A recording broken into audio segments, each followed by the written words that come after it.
Hello बच्चों, चलिए प्रश्न को पढ़ते हैं। एक गेंद को ऊपर की ओर 50 मीटर प्रति सेकंड के वेग से उछाला गया। ज्ञात करें गेंद की अधिकतम ऊंचाई। तो आइए बच्चों, प्रश्न के लिए सर्वप्रथम मुख्य उदाहरण की चर्चा करते हैं। मुख्य उदाहरण के आधार पर बच्चों प्रश्न को हल किया जाएगा। तो देखिए बच्चों, इस प्रश्न के लिए जो उचित मुख्य उदाहरण है इसका उपयोग करते हुए समझेंगे। ये बच्चों यहाँ पर एक धरातल है। धरातल से बच्चों कोई व्यक्ति इस बॉल को उछालता है बच्चों। तो इसके पास बच्चों जो प्रारंभिक वेग होगा वो u होगा। अब बच्चों ये बॉल कुछ ऊंचाई तक जाएगी। कुछ ऊंचाई पर जाने कुछ ऊंचाई के बाद जाने के बाद बच्चों इसका जो वेग होगा, अंतिम वेग, वो शून्य हो जाएगा।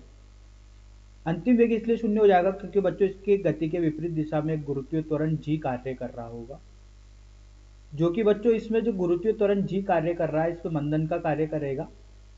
ये मंदन का कार्य करने की वजह से बच्चों इसमें जो वेग है वो धीरे धीरे कम होता जाएगा और वेग कम होते हुए एक क्षण के लिए शून्य हो जाएगा। बच्चों ये वापस अपनी गति की दिशा को बदलेगा और ये वापस बच्चों उसी वेग से वापस नीचे आने का प्रयास करेगा। ठीक है, तो इसका यहां पर आके बच्चों वेग कितना हो गया, v वेग हो गया। तो देखिए बच्चों, इस स्थिति में जब ये ऊपर गया तो भी गुरुत्वीय त्वरण g नीचे लग रहा था और ये जब ये नीचे आया तो भी गुरुत्वीय त्वरण बच्चों g नीचे ही लग रहा है। बदला क्या है बच्चों, जब ये ऊपर गया तो गुरुत्वीय त्वरण बच्चों यहाँ पर मंदन का कार्य कर रहा था, इसकी वजह से वेग शून्य हो गया। लेकिन जब किसी क्षण वेग शून्य होने के बाद दिशा परिवर्तित हुई तो जो गुरुत्वीय त्वरण लागू हो रहा है बच्चों, अब वो मंदन का कार्य नहीं करके वो इसका वेग बढ़ाने की कोशिश करेगा। क्योंकि बच्चों इस समय जब वेग और गुरुत्वीय त्वरण की बात की जाएगी तो दोनों की दिशा समान होगी। तो इस गुरुत्वीय त्वरण जो होगा वो इसका वेग लगातार बढ़ाने की कोशिश करेगा।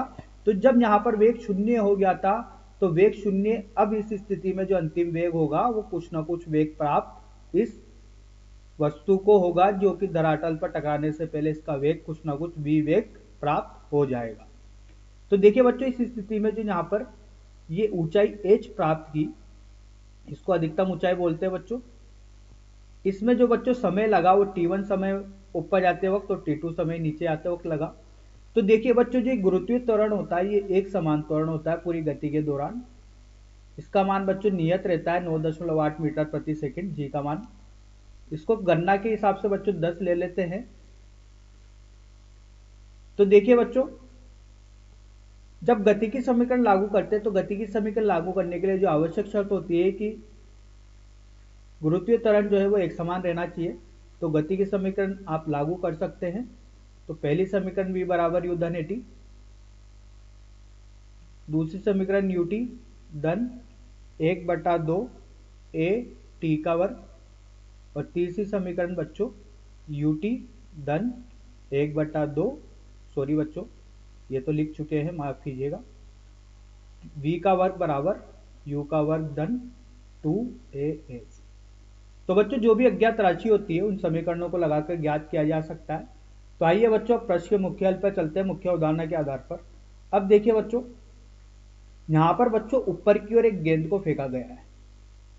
तो जो गेंद को वेग प्राप्त है वो कितना है, 50 मीटर प्रति सेकंड।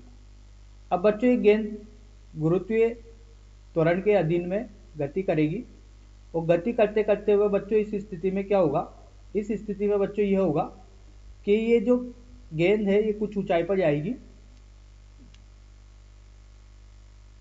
यहां पर गई बच्चों, इस पर वेग शून्य हो गया, इसकी दिशा परिवर्तित हुई, गुरुत्वीय त्वरण जी नीचे कार्य कर रहा है और ये कुछ अधिकतम ऊंचाई इसने यहां से प्राप्त की। ठीक है, तो देखिए बच्चों, पूछा गया है कि गेंद की अधिकतम ऊंचाई कितनी प्राप्त हुई है। तो इस स्थिति में बच्चों जो गति की तृतीय समीकरण है इसका प्रयोग करते हैं। v का वर्ग बराबर u का वर्ग धन 2s। तो बच्चों v अंतिम वेग है जो कि कितना हो रहा है, शून्य हो रहा है। तो यहाँ पर हो गया शून्य का वर्ग। u का मान बच्चों 50 दिया गया है तो 50 का वर्ग। अब देखिए बच्चों, जो सदिश राशि होती है इन सदिश राशियों के लिए दिशा का निर्धारण बहुत जरूरी होता है। तो देखिए बच्चों, ऊपर की दिशा को अगर मैं धनात्मक लेते हैं, ठीक है, तो नीचे की दिशा को बच्चों क्या लेना पड़ेगा, ऋणात्मक। इसका मतलब बच्चों u का मान तो कैसा हो गया, धनात्मक 50 मीटर प्रति सेकंड।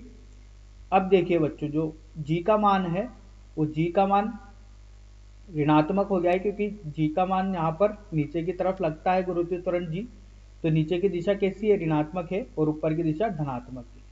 तो बच्चों यहाँ पर एक निर्देश तंत्र को मानते हुए दिशा को निर्धारित करना होता है। बच्चों जो निर्देश तंत्र माना वो क्या माना, धरातल माना। धन 2 ऋण 10, जो गुरुत्वीय त्वरण है वही त्वरण है इस स्थिति में, गुणा एस। एस को बच्चों यहां पर लिखते हैं ऊंचाई से, जो कि एच अधिकतम ऊंचाई पूछी गई थी, तो एच अधिकतम लिखते हैं।